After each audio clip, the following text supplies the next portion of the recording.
கர்த்தராகிய இயேசு கிறிஸ்துவின் நாமத்தினாலே நான் உங்களை வாழ்த்துகிறேன். இந்த ஆசீர்வாதத்தின் விடியல் என்று சொல்லக்கூடிய அந்த நிகழ்ச்சியிலே இந்த கால வேளையில் உங்களை சந்திப்பதில் மிகுந்த மகிழ்ச்சி அடைகிறேன்.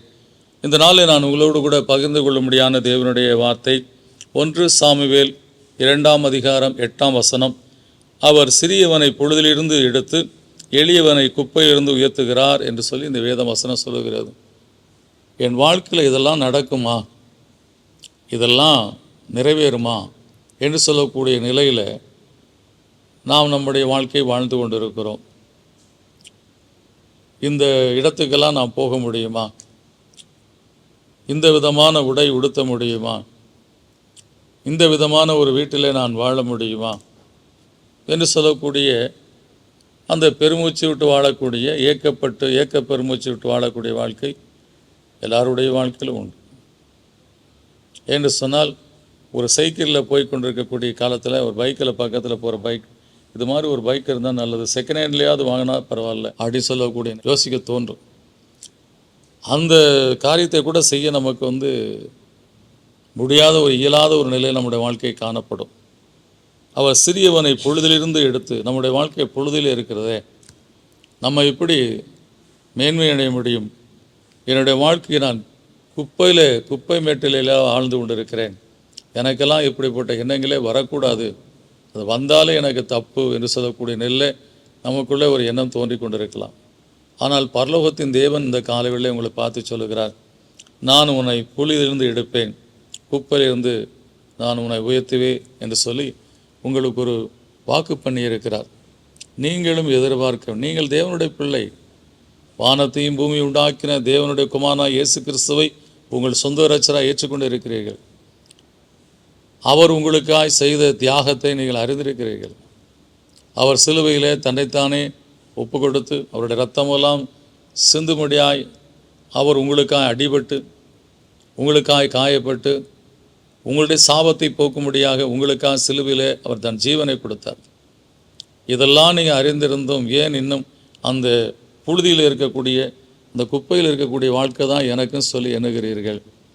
இதில் இருந்தெல்லாம் உங்களுக்கு மாற்றத்தை கொடுக்கும்படி தான் ஜீவனுள்ள தேவனுடைய குமாரனாகிய இயேசு கிறிஸ்து மனு உருக்கொண்டு வந்து அவர் உங்களுக்காக எல்லா பாடுகளை ஏற்று சாபங்களை முறித்து உங்கள் வாழ்க்கையில் விடுதலை உண்டாக வேண்டும் என்று நமக்காக அவர் மரித்து உயிர்த்தெழுந்து இன்றைக்கும் ஜீவிக்கிறார். எனவே உங்களுடைய எண்ணங்களை மாற்றிக்கொண்டு நீங்கள் உங்கள் வாழ்க்கையில் தேவன் இதெல்லாம் எனக்காக ஜீவனையே கொடுத்தாரே, இயேசு எனக்காக மரணத்தை ருசி பார்த்தாரே, எனக்காக சிலுவை சுமந்து அந்த சிலுவையிலேயே ஜீவனை கொடுத்தாரே, நான் இப்படியே ஒரு வாழ்க்கை வாழ்வதற்காக அவர் கொடுத்திருப்பார். இல்லை, என்னை அவர் உயர்த்துவதற்காக, மேன்மைப்படுத்துவதற்காக,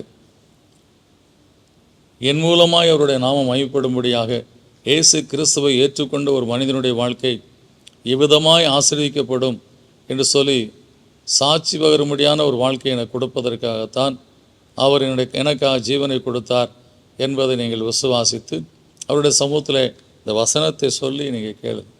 ஆண்டவரே, நான் பாவியாக இருக்கும்போது நான் ஒரு புழுதியில் கிடந்த வாழ்க்கை வாழ்ந்தேன், நான் எளியவனாக இருக்கும்போது குப்பையில் கிடந்த வாழ்க்கை வாழ்ந்தேன். இன்றைக்கு உம்முடைய குமாரன், உம்முடைய பிள்ளை, உடைய ரத்தத்தினாலே நான் கழுவப்பட்டவன், உம்மை சொந்த இரட்சகராக ஏற்றுக்கொண்டு வாழ்கிறேன். உம்முடைய பிள்ளை மறுபடியும் புழுதியிலிருந்து உம்மை துதிப்பதை நீர் விரும்புகிற தேவன் அல்ல, குப்பையிலிருந்து உம்மை ஆராதிப்பதை நீர் விரும்புகிற தேவன் அல்ல. கர்த்தாவே, நான் உம்மை மகிமையான ஸ்தானத்தில் மகிமையாய் ஆராதிக்க வேண்டும் என்று சொல்லி விரும்புகிற தேவன் என்று சொல்லி உங்களுடைய விசுவாசத்தை இன்றைக்கு சீராக்கி கொள்ளுங்கள். கொஞ்சம் சிந்தித்து பாருங்கள். அந்த சிலுவையிலே உங்களுக்காக மரித்து உயிர்த்தெழுந்த இயேசு கிறிஸ்துவை கண்ணோக்கி பாருங்கள். அவர் இன்றைக்கும் பிதாவின் வலதுபார்சத்தில் சிங்காசனத்தில் அமர்ந்திருக்கிறவர். உங்களுக்கு இறங்கி உங்களை ஆசீர்வதிக்க உண்மையுள்ளவராக இருக்கிறார். விசுவாசத்தோடு கேட்போம். நல்ல பிதாவே, நன்றியோடு துதிக்கிறோம்.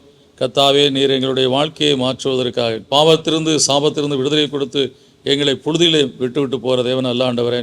கர்த்தாவே, எங்களுடைய புழுதிலிருந்தும் குப்பையிலிருந்து தூக்கி கர்த்தாவே மகிமையான நிலையில் எங்களை ஆசீர்வதித்து உயர்த்தி எங்களை பார்க்கிறவர்கள் இவர்கள் கர்த்தரால் ஆசீர்வதிக்கப்பட்டு சொல்லும்படியாக எங்கள் வாழ்க்கையை மாற்றுகிற தேவன் ஆண்டவரே.